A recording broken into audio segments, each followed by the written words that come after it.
140 users. Ang sabi nyo kanina, dapat tulungan yan. Dapat rehabilitate po yan. Pareho po tayo ng pananaw dyan. And by the way, Mr. President, naniniwala po ako sa inyo sa war on drugs. Ayaw ko po ng droga. Alam ko po ang magiging kapalit niyan sa mga kabataan. Pero ang hindi ko maintindihan kung bakit kinakailangang mamatay ang more than 20,000 people upang magapila mga drugs. Pero after he became president, Mr. Chair, may drugs pa rin eh. Hindi pa rin po nawawala.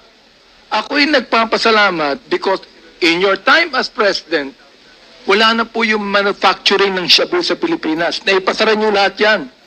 Ano pong pumalit, Mr. President? Smuggled drugs galing sa China.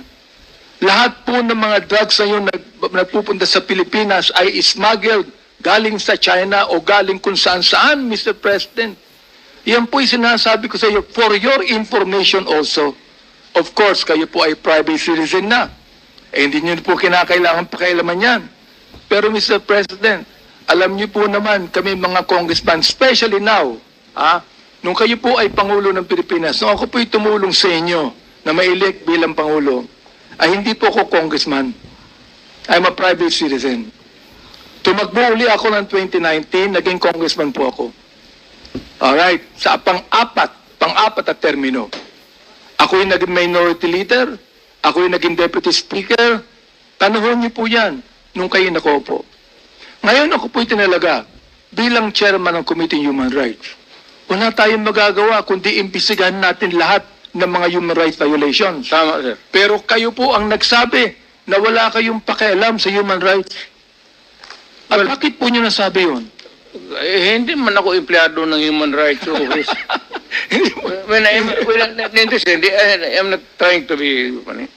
Wala akong pakialam sa human rights. Wala naman ako, hindi ako sa Kongreso. Hindi ako member ng whatever. Wala ako, malayo ako sa human rights. So, Mr. Chair, wala akong pakialam. Pwede ko pang sabihin sa inyo na mali kayo. Bakit? Kayo ang Pangulo ng Pilipinas. Meron kayong pakialam sa human rights. Mali kayo ron. Tama ho ba ako? Meron kayong pakialam sa human rights. Hindi lang kami, kundi ang Pangulo ng Pilipinas, merong pakialam sa human rights yan. Oo. Kaya pati ang ICC nag-iimbestiga dito. Sabihin ko sa inyo ako ang unang nagsabi na hindi ako magbibigay ng anumang dokumento sa ICC sapagkat if I do that, then I am surrendering the sovereignty of this country. Correct, sir. I appreciate it. Totoo po yan. Sinabi ko po yan. Sabi ko kung gusto nila mag-imbestiga, they do it on their own. But not use us in the committee. Opo. Ang kinakalungkot ko lang po, Mr. President, mukhang nagsasalita po kayo na hindi po sang-ayon sa napag-aralan yung batas. Yung human rights po, nasa Constitution po yan. Kayong tatlong abogado ni Mr. President, turuan nyo ang kliyente nyo. Hindi ba nasa Constitution yun? Attorney Delgra, hindi ba nasa Constitution natin ang human rights? Yes. Na kailangan, sir, 98 po, sandali lang po, Mr. President. Tatanungin ko lang po yung abogado nyo, sapagkat siya ay isang resource speaker, nasa Constitution po ba ang human rights? Opo, sir. Ayun. Nasagot po niya. So, Mr. President, nasa Constitution po yan, at ang unang-unang dapat tumupad ng Constitution, sino po? Kundi ang pinakatatay ng buong bansa. Correct. Hindi po ba? Correct. Therefore, nagkamali kayo sa ganong salita.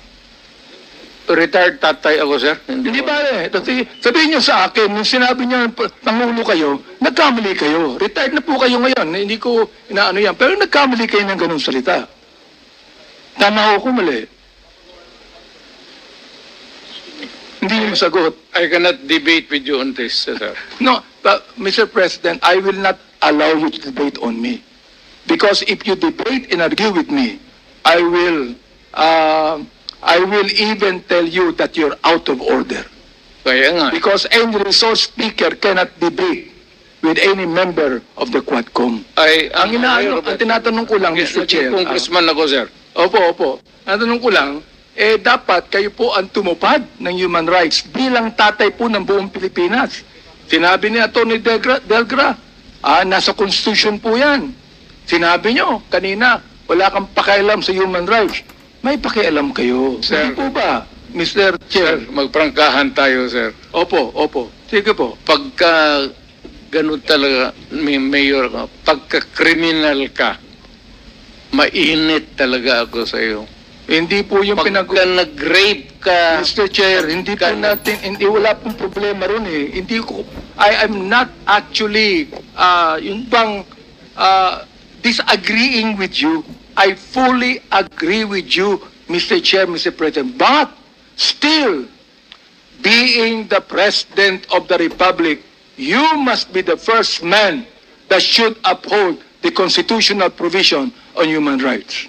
Am I right, Mr. Chair? Yes. I did it. Salamat po, inamin nyo.